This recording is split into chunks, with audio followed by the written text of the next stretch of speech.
Brilliant. Hi, everyone. Welcome to Marketing for Community Retrofit Agencies and One-Stop Shops. It's a webinar. We'll run probably for about 50 minutes. Myself and Tora from Changeworks are presenting today, and we'll present, and there'll be a little opportunity for Q&A.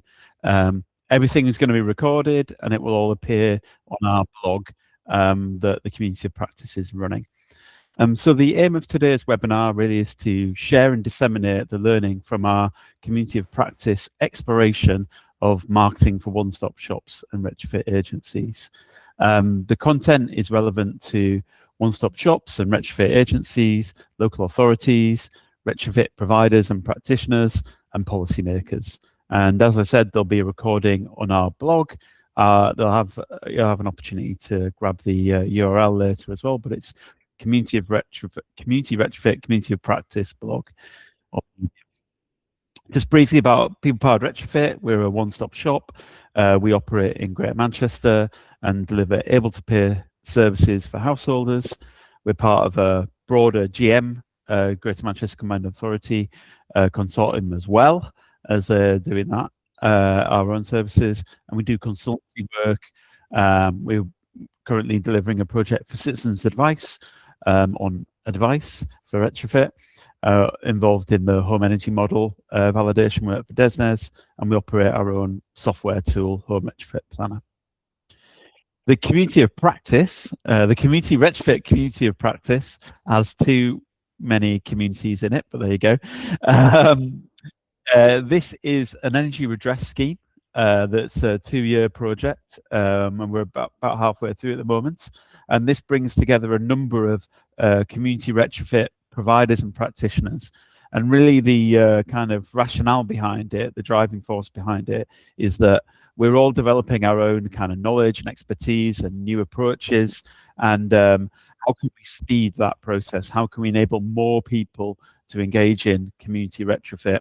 And creating a community of practice that is organizations all operating in the same way, trying to achieve the same kind of aims, sharing their knowledge and expertise with each other, helps us speed that process, helps us replicate our work in a quicker way, really. And the organizations you see on the screen there are all participating in that. We're all exploring different themes. Marketing is one of those themes, but we're also looking at more technical approaches, working with local authorities, collaboration, all sorts of things. And there'll be future webinars sharing that expertise and knowledge. We've also authored a blog, which is around what is a community of practice and why is it useful, how is it important, which you're welcome to have a look at. So marketing. As I said, marketing is one of those themes, and the way the community of practice operates is over a course of 2 to 3 months, we explored the marketing theme, and that's obviously everything to do with marketing and promoting retrofit services, able-to-pay services within a one-stop shop context. We were looking at how you develop audience awareness, how you generate engagement, and how you convert that engagement through to sales. And we covered topics such as segmentation, messaging, developing core value propositions, strategic approaches, and we looked at case studies. And so what we're doing today is kind of recapping that, but also adding in a couple of case studies, in particular the work Tora and others have been doing at Changeworks, to give a bit of colour to that kind of knowledge. What I will do to begin with is just cover relatively briefly some of the ground that we've covered within these kind of 4 or 5 areas within marketing. What I'm trying to do is give people a bit of a flavour of the knowledge and learning that we generated there, but there'll be lots of links and a few recommendations as well. So things that you might want to do in your organisation, or depending on what your context is, with other people. And yeah, it's there really for that learning and to get that knowledge and awareness out there. So firstly, I'm going to look at what do we know about consumers and retrofit, what knowledge is out there, and then I'll move on to some of those topics like segmentation and messaging. We covered quite a broad array of insights and learning in the developing this understanding of how householders kind of perceive retrofit and energy efficiency. And we've also, as a partnership, carried out our own research. And as I said, a number of the partners within the community practice are working with citizens' advice on new research, and we'll be able to share that in the coming months. But this gives you a bit of a flavour of the research that's out there already. Not to go on too much about citizens' advice, but the team there have done some really super interesting research, and we drew on that kind of heavily in this work. So some of the learning from that, and there's some links here as well if you want to explore this in more detail, but the homeowner interest in retrofit measures is relatively low. I think most people that work in this sector are kind of aware of that. Across all measures within the Citizens Advice report, we're drawing from an average of 2 in 5 households were interested in installing retrofit measures. Still a sizable number of people, but the minority. And this is in part driven by a lack of personalised advice that's out there. How is retrofit and energy efficiency relevant to me and my home? And 1 in 3 householders cited concerns around whether measures were suitable for their home as a kind of barrier. And I should say, whilst the citizens' advice research looked quite a lot at fabric and insulation, we've recently been doing a bit of a dive into heat pumps, and it's a very similar picture. Around 40% of people don't think heat pumps are relevant to their home, when in fact we know that the relevance is actually far higher. So here is a particularly interesting graphic here around like 2 of the major contributors to kind of a lower uptake in energy efficiency measures. That there being, I don't think this measure is suitable for my property, and also a concern that this might cause problems. And we'll come back to that in the webinar. I'd really recommend this fantastic webinar that went out last October with Cara Holmes from Citizens Advice, and it was hosted by the National Retrofit Hub. There's a link there. But this dived into not only a lot of research, but not only kind of those kind of barriers, but also some more behavioral aspects that are blocking people, and gave some ideas about how to overcome those. And just to kind of summarize that webinar, and again, it is really fascinating that actually they found that quite often people don't make the link between energy efficiency and reductions in bills or improvements in comfort. Something that maybe seems like really obvious to people that work within the sector is actually not at all obvious to householders. And there's a lot of discussion about what normal is to the majority of people in the UK, and damp and cold homes are in many ways seen as normal housing, and that when a house is warm, it's not that it's been retrofitted or is energy efficient, it's that the heating is on, which is some really interesting psychological awareness there. The research really highlighted how important bad experiences are in shaping attitudes. People really remember headlines. We might hope that they don't, and that will pass over, but they very much do, and they need to be addressed directly. Attitudes are influenced by friends and family, people working in trades, but also people with expertise, credibility, and independence. And again, we'll come back to that. And the recommendations really were that householders need advice that's tailored to their home and their circumstance, and action-oriented and specific. Without this information, people won't do anything, and fear of getting it wrong also leads to inaction. So there's some really interesting kind of things there. And some recommendations from that, from Citizens Advice and others, were that it's super important to raise awareness of the benefits of energy efficiency, as well as signposting to further advice. That advice needs to be tailored and needs to be scalable. And it's really important with the behavioral thinking to identify trigger opportunities and moments of significance to raise awareness and enable greater uptake. So some fascinating research out there. So I'll now just cover a few of the areas we covered in this topic. Again, it's going to be very much a flavour rather than going in depth because of the scope of the work. It felt like marketing was a very, very targeted kind of area to explore, but actually there's so much you can go into. But I'll talk about segmentation, about messaging, and core value propositions. So we had a lot of fun with segmentation and personas. There is a lot of really interesting work out there on segmentation. Segmentation is like identifying, dividing up the population into different segments based on data and aligning those segments with their propensity to take up energy efficiency measures or to purchase these services. And the personas are less kind of the kind of data driven and are more like qualitative. They bring to life those segments and help us think about specific people or specific types of people, and that helps us kind of target our communications appropriately. But there is lots of really interesting segmentation research out there. I think it is very varied, and there are quite a number of different approaches taken. I'd want to flag the work of Victoria Haynes and Val Mitchell at Loughborough University, who did, it's slightly dated now, but they did a really interesting study looking at specifically about personas and uptake of energy efficiency, but that give you a bit of a feel for this.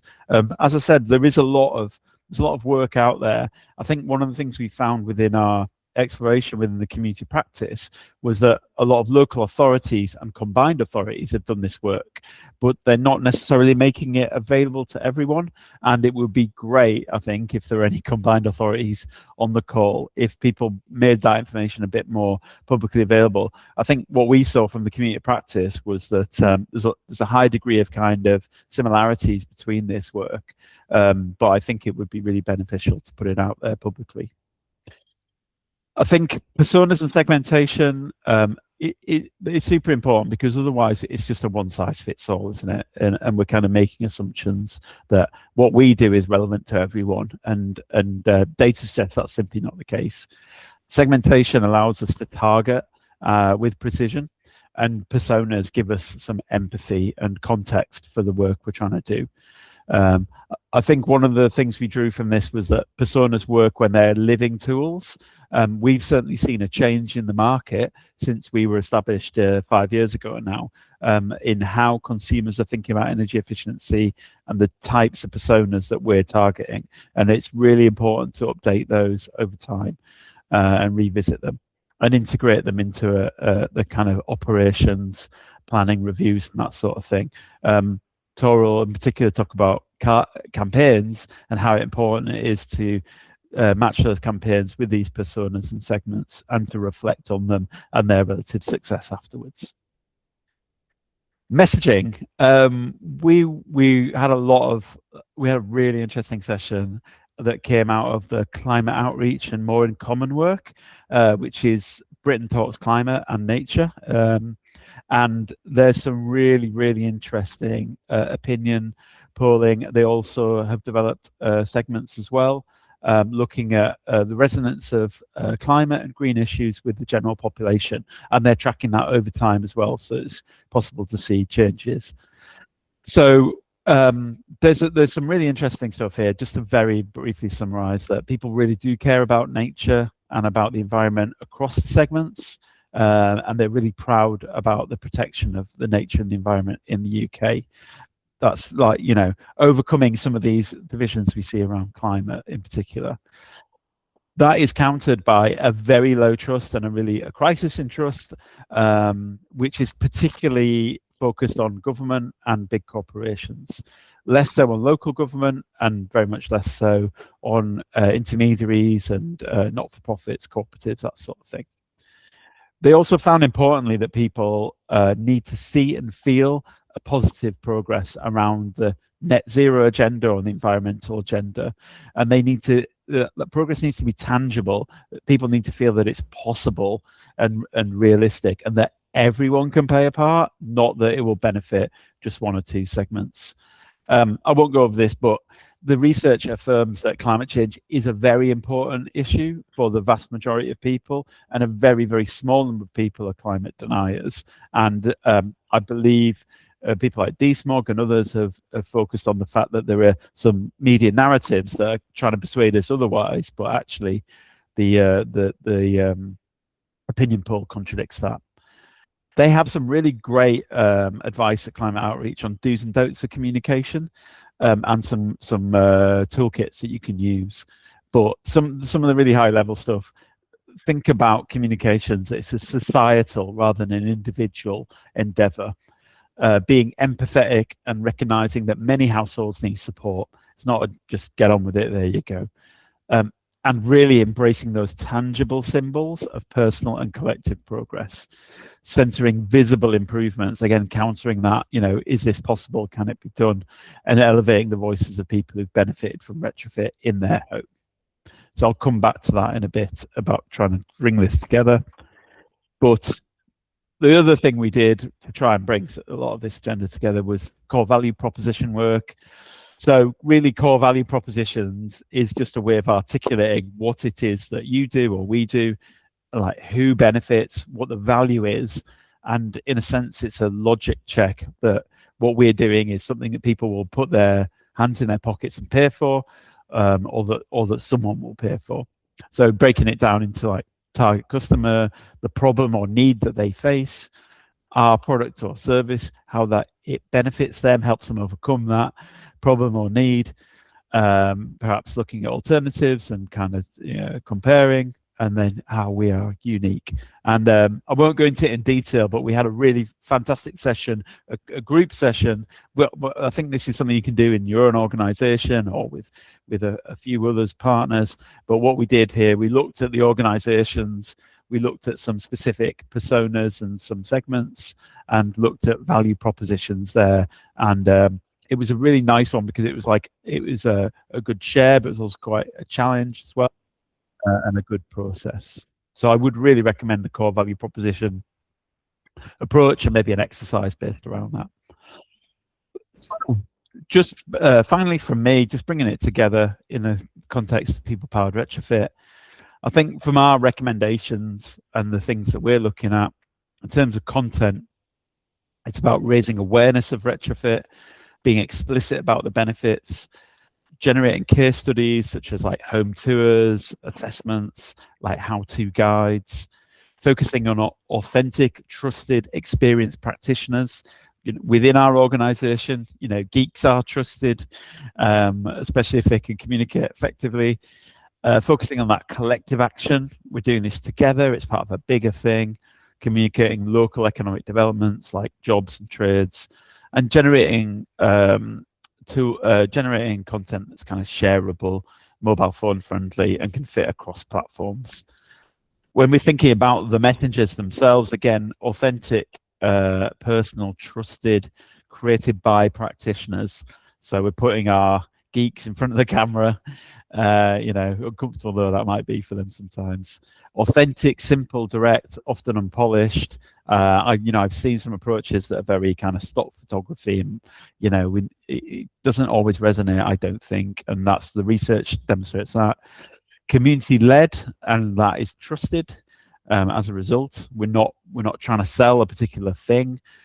Technically accurate, with local stories that are relatable and people who can identify themselves, basically, not just certain types of people, as many people as possible can see themselves. And I won't play them, but our YouTube is full of shorts and videos, and we're creating new ones at the moment that kind of this, again, putting our experts there and offering tips and advice and that sort of thing. Oh, Hi, no, my name's Ginny. So this handy little chat is a great. Okay, I'm going to hand over to Tora. I will stop sharing, and you should be able to present. Great, thanks so much, Jonathan. That lined up. Bear with me. Right, there we go. Hopefully everyone can see. Yeah, fab, thumbs up. Great. Lovely. Great, thank you. So yeah, I'm Tora. I'm head of marketing and digital at Changeworks. So we're based in Scotland. I'm live from Edinburgh at the moment. And Changeworks is a charity and social enterprise. We predominantly work with local authorities and housing associations to decarbonise social housing stock. And we also provide free fuel poverty services even to householders. And a couple of years ago, we launched our first charging service for the able to pay market, and that's EcoCosi, our home retrofit service. So today I'm going to share some insights and learnings from the marketing activity since launch. So what is EcoCosi? Well, as mentioned, it is a home improvement service for homeowners and landlords in Edinburgh and the Lothians. Now, we deliver home comfort through expert energy efficient retrofit. And alongside tailored advice and an end-to-end service, we take a whole home fabric first approach. We also have a trusted network of installers that we connect customers with, and we also oversee the work to ensure it meets the highest standards. And on the right-hand side here, you can see the different stages and price points that we offer, from the free My EcoCosi tool through to the installer network connection, as I mentioned, and also contract management. And then we also, of course, stage 3 can move into the full project facilitation mode and quality assurance.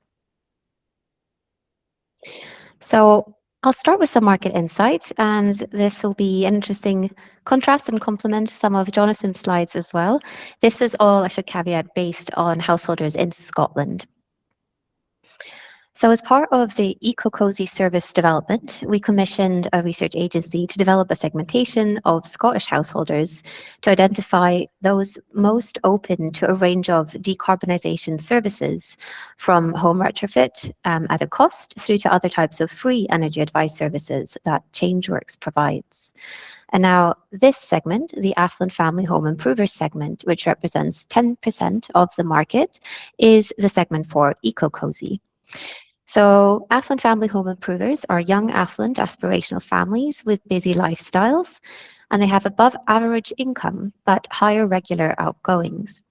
They are concerned about the climate emergency and also cost of living and education, and are very engaged with politics and current affairs.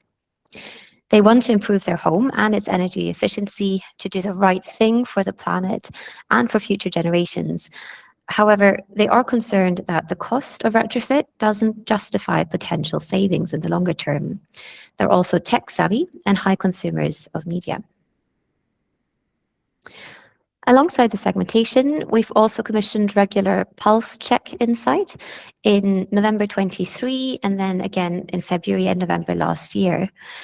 Now, this slide, as you can see, shows that level of concern for the climate emergency and impacts thereof is still high. More than half see it as the most important or a major problem. However, it has declined since November 23 when we asked the same question, when it was almost 80%. Interestingly, or concerningly, I should say, 7% as of November last year say climate change is not as much of a problem as we're told. That's up from 0% in November 23. And I suppose it's a bit unsurprising given that we're seeing changing geopolitical narratives in the UK and more widely abroad and overseas around net zero and the climate emergency. And there's also been an increase of the spread of misinformation around retrofit and climate change on social media and other channels. What is heartening, though, is that the affluent family home improver segment bucks the trend. They're actually increasingly seeing climate change as one of the most important or the major problem to be concerned about. So 71% compared to the Scottish national average population, 59%. In terms of motivations to retrofit their home, having lower energy bills and a warmer, cozier and healthier home are the top 3. This is followed by sustainable heating to protect the planet, investing in the home for future generations, and being more energy independent. Now, if we were to do the poll right now, I'm confident that energy security would rank higher in terms of motivations to retrofit. One thing that at Changeworks we're very mindful with the rise of changing narratives around net zero in particular, is to dial up the wider benefits of retrofit.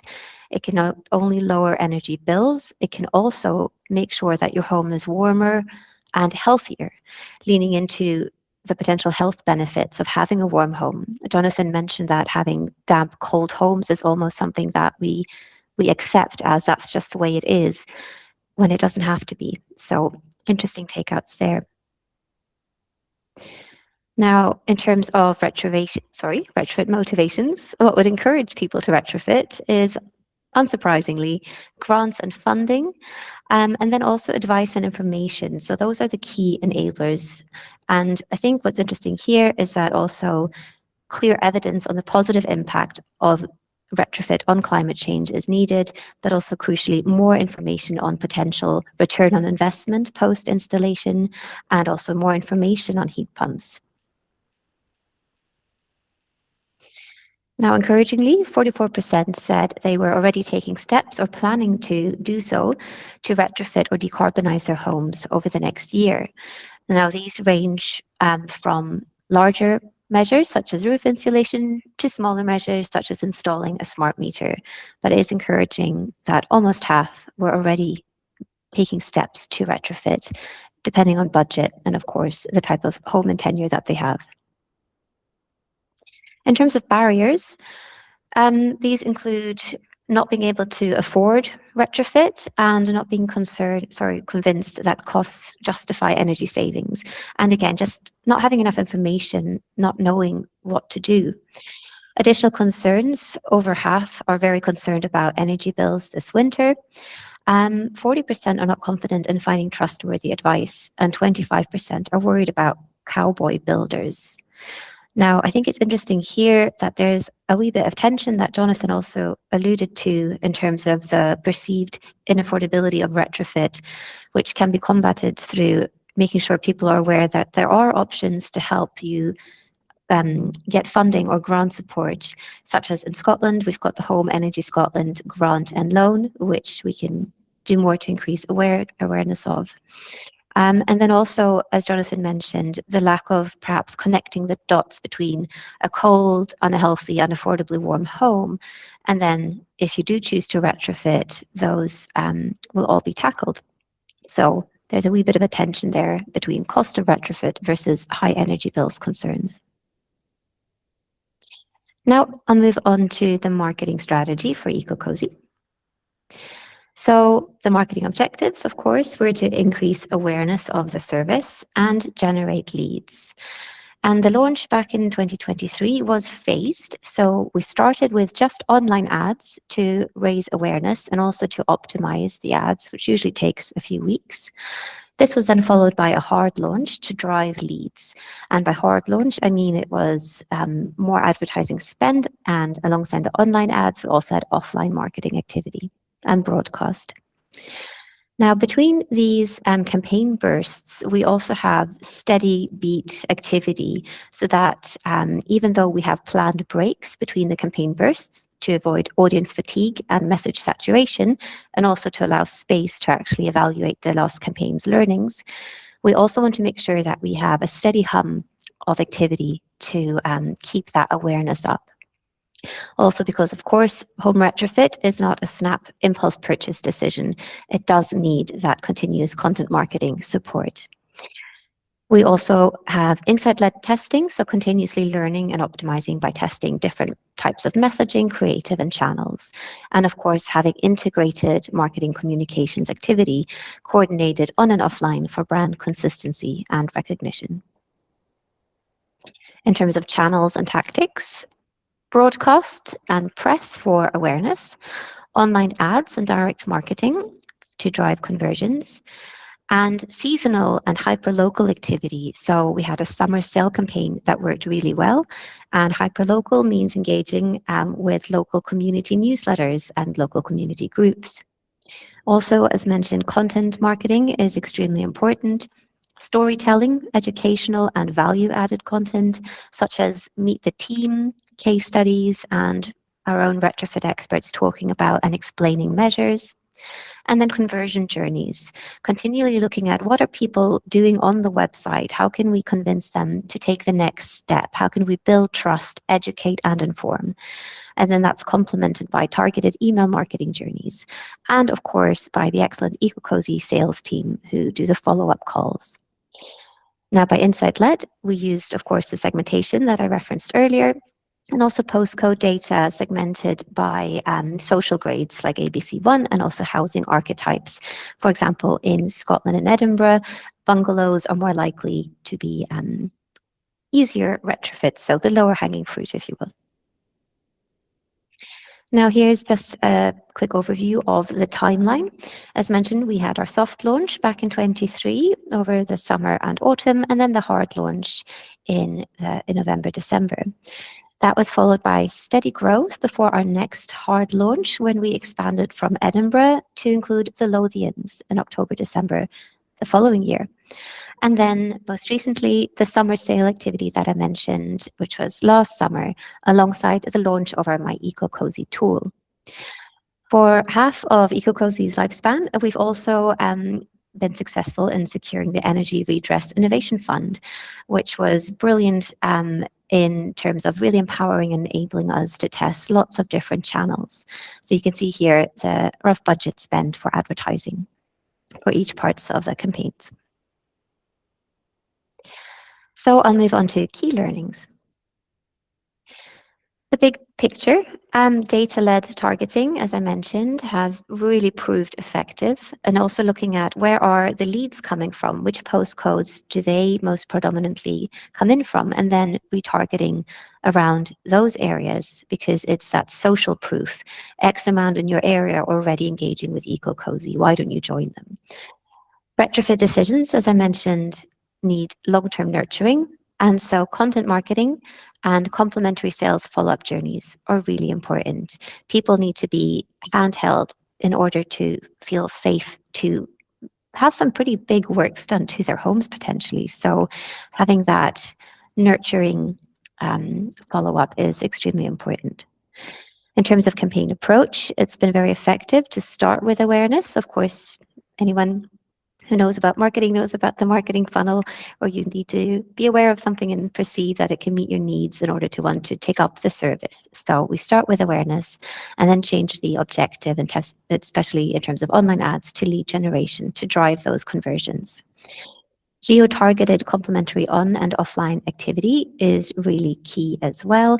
So that could look like geo-targeted online ads plus a door drop plus hyperlocal newsletters and presence by one of our retrofit expert coordinators at a community event in person.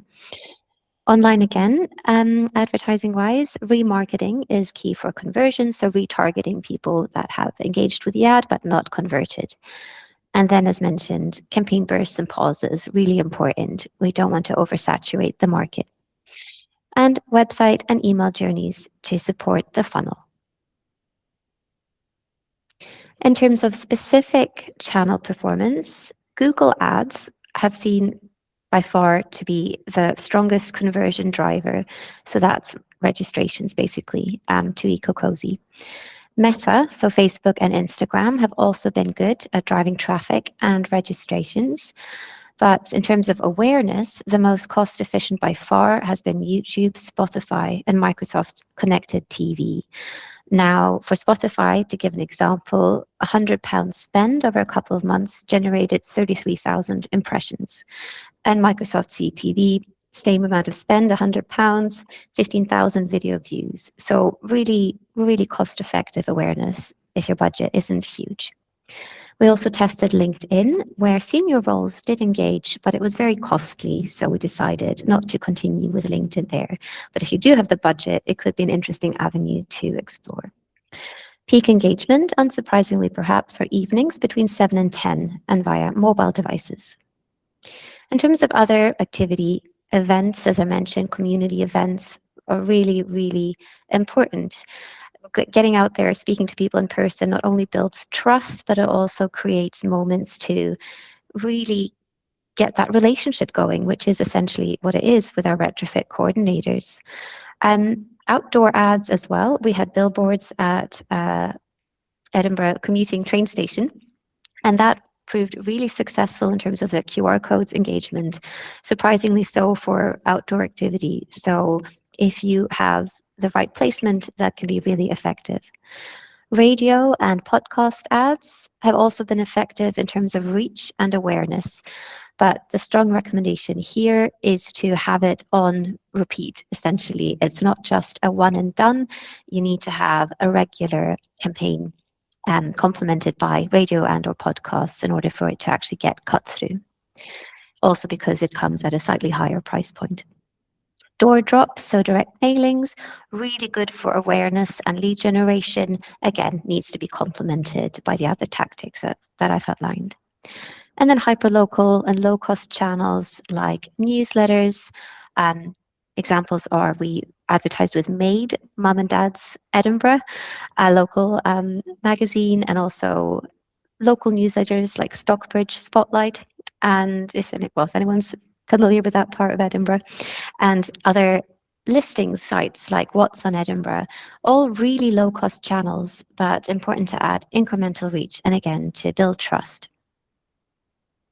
In terms of messaging, the best performing have been seasonal messaging, and also most people love a sale, and the summer sale campaign was extremely successful. Short question-led copy, also very, very successful there in terms of stopping people in their tracks and getting them to self-recognize. Energy efficiency and home improvement, strong keywords, definitely above decarbonization. So we're not using that in our marketing copy. And educational content. You can see here a screen grab of an interactive home graphic on our website where you can hover over different parts and then learn more about that specific measure.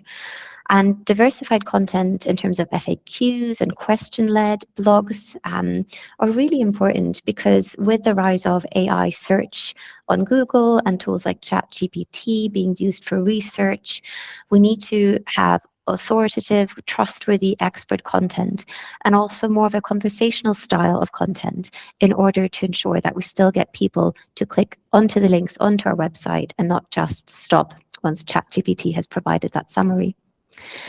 Other types of content, human-led. So we've got our lovely householder case studies, Mike and Lindsay to the right here, and videos. Of course, as Jonathan mentioned, having real people tell their stories, there is no replacement for that in terms of building trust and also informing people of the benefits of retrofit. And then finally, also having your own retrofit geek, which for us is Mark, pictured here. He is fantastic and very comfortable in front of the camera. So recommend encouraging your retrofit experts to also be brave and step in front of the camera. Now, interestingly, even though we've done polished videos working with the video agency, when Mark jumps on and uses his camera phone live from site to update on, for example, roof insulation going in, those are the most popular types of Instagram stories that we have. So it doesn't have to have a high production value or cost in order to be effective. Other learnings. Search engine optimization, of course, significantly grows organic traffic, and regularly update your creative to avoid fatigue, embedding the learnings from past activity, but of course, maintaining brand consistency so it still has the same look and feel. And then finally, in terms of the impact of all of this, well, the last time we did our survey in November last year, 6% of affluent family home improvers in the Edinburgh and Lothians areas had recognised or heard of EcoCosi. And compared to the national population average in Scotland, that was 3%. So pretty decent cut through for a service that hasn't been around for that long and hasn't had significant budget to market. And performance year to date, 65 plus stage 1 plans have been delivered, over 30 stage 2 clients have been supported, and 11 stage 3 projects, so that's a full retrofit project facilitation, quality assurance, have been completed, with another 2 currently in the works. And we've generated over 300 qualified leads and have a pipeline of 48 customers. So thanks very much. I'll pass back to Jonathan and stop sharing. Here we go. Brilliant. Thank you, Tora. Super interesting stuff there. and I think resonates and offers different dimensions to the work that I shared earlier. And obviously, Changeworks, as a member of the community practice, we're really like seminal in kind of setting the tone and the scope and the ambition for that work as well. So thank you again. A few things to round off, and then questions. So if you've got a question, put your hand up. But I know a lot of people have asked about the community of practice. At the moment, it's a closed group, just because we're working through the initiation of it and working out how things work and developing it. But towards the end of the year, we'll review that and see, looking forward after the energy redress work, whether we expand that and how we do that. But yeah, please do follow for updates our blog. Have a look at that. There's other knowledge shares and other kind of learnings and what have you. At PPR, we have like a partnerships team, and if you're interested in partnering with us, follow the link or scan the QR code, and there's also a newsletter that you can subscribe to. So yeah, hand it over to questions. Has anyone got any questions for myself or for Tora? Hopefully you should be able to raise your hand. If not, you might have to just unmute. I know some of the privileges here can be a bit iffy. Anyone got any questions?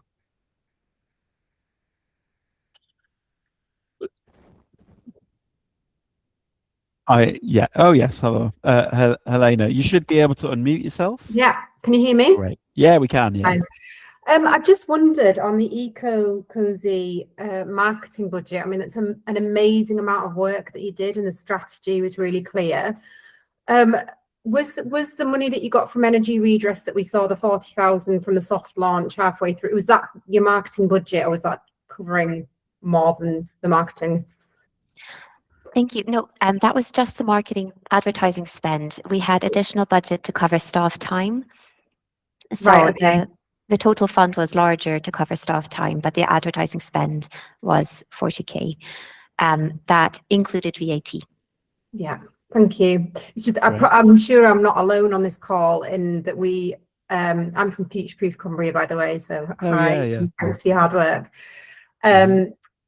But yeah, we have really, really small marketing budgets and very few people on the team. So what key thing would you suggest would be the thing to focus on with, launching a new service or launching, remarketing, etc.? What kind of message or key, I don't know, part of the strategy would you focus on?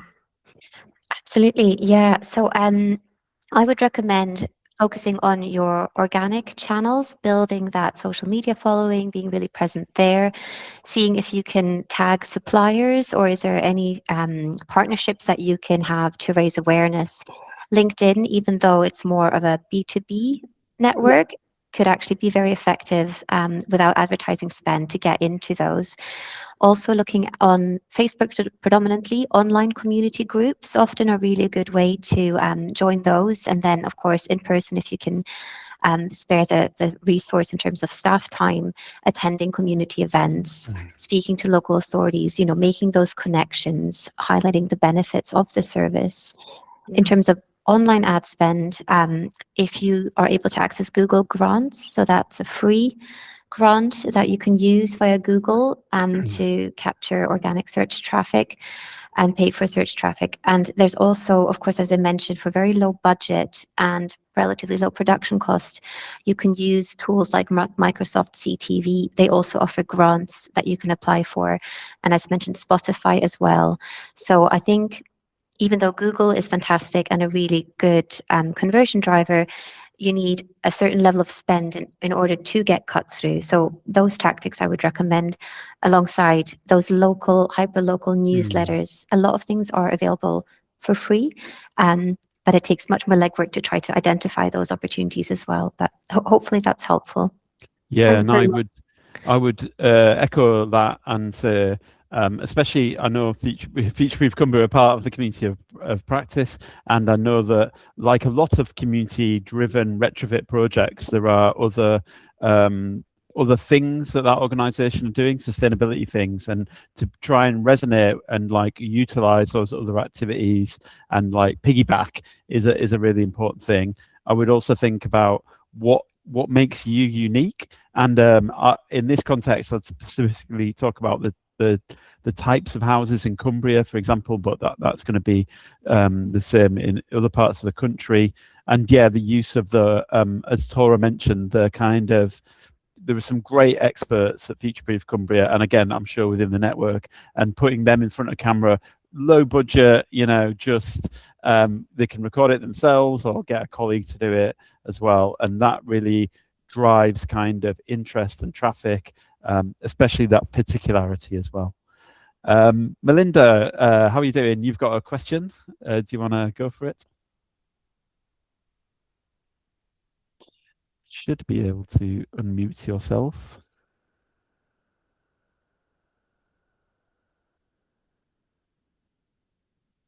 Well, hang on to that thought, Melinda. Louise Lancaster, hopefully you can unmute yourself. Hi, thank you so much for this presentation. Tora, I just wanted to ask, you had on your last slide, you had stage 1, stage 2, and sort of stage 3. Could you just clarify what they contained? Because we're a new organisation from Cambridge Retrofit Hub, we're a new sort of one-stop, but we're getting, you know, a lot of people coming through at the start, and I'm interested, very interested, you only got 3 people. Is that for like the deep retrofit where you're going right the way through retrofit coordinating to the end? Sorry, just to clarify, you see the stages of EcoCosi, that's what you'd like to find out about? Yes, yeah, just you put some statistics. One was 65 for stage 1, right. And sorry, 30 for stage 2. That's right, yeah. So those are the numbers of people that have come through. And in terms of the different stages, stage 1, you can start wherever you are on your retrofit journey, and of course budget dependent. But we have the free offer, which is the My EcoCosi tool, which provides an overview of recommendations, basically a summary. And then you can have a consultation call at quite a low cost with one of our retrofit experts. You can also go for a whole home assessment or a home transformation report. The latter is a bit more in depth, again at a cost, to find out in more detail the options for your home.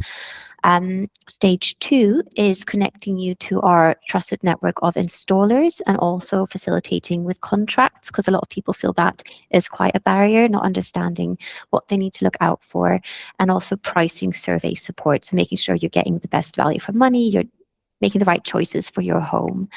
And then stage 3 is project facilitation by our retrofit coordinators, and then quality assurance at the end. So that includes, of course, working with the subcontractors, hopefully appointed through our trusted network of installers, etc. I can send through the link via Jonathan as well, in terms of where we have more information on our website. So hopefully that's helpful. And I guess I would really emphasize that every organization needs to develop their own kind of value proposition. So EcoCosi have thought long and hard what they can do, and also their existing provider in the kind of grant space. So they were able to like bring in leverage kind of resources from there. But it's kind of thinking about the value that the householder is looking for and what you can offer, and then communicating that. That's the real key to it. Yeah. Yeah, thank you. Thank you, Jonathan. Melinda, have you got a question? I know you're possibly a colleague of Louise's. Yeah, hoping this sound works this time. Google seemed to go to a different brilliant. Thank you both for an amazing presentation. Not all the team could be here today. Some of us are. And we're actually got a big strategy session, half a day, coming up in about half a month's time. And this is a really good springboard for us to then plan from. And I'm wondering if I could be very humble in asking for a copy of the video from today.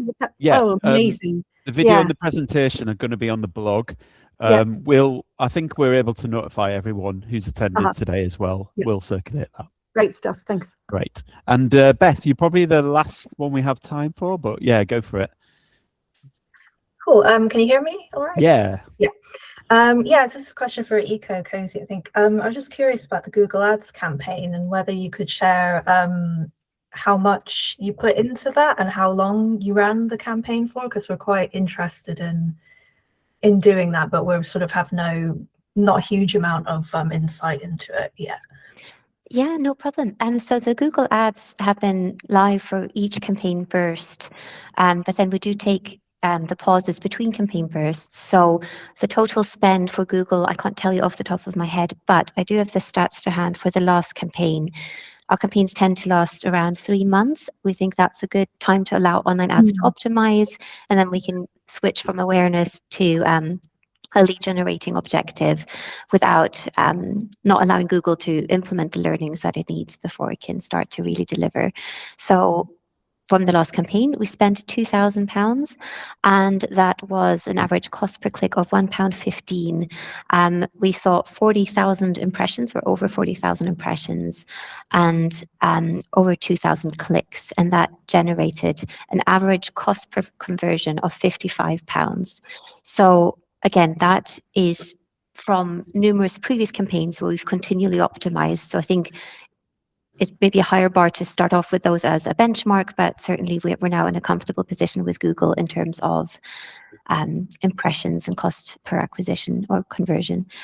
Hopefully that's helpful. Yeah, that's great. That's really helpful. Thank you. Those Google Ad grants sound like a great way to kind of test the water and kind of learn, not on your own time and money. Well, your own time, but not on your own money. So yeah. Yeah. Fantastic. Well,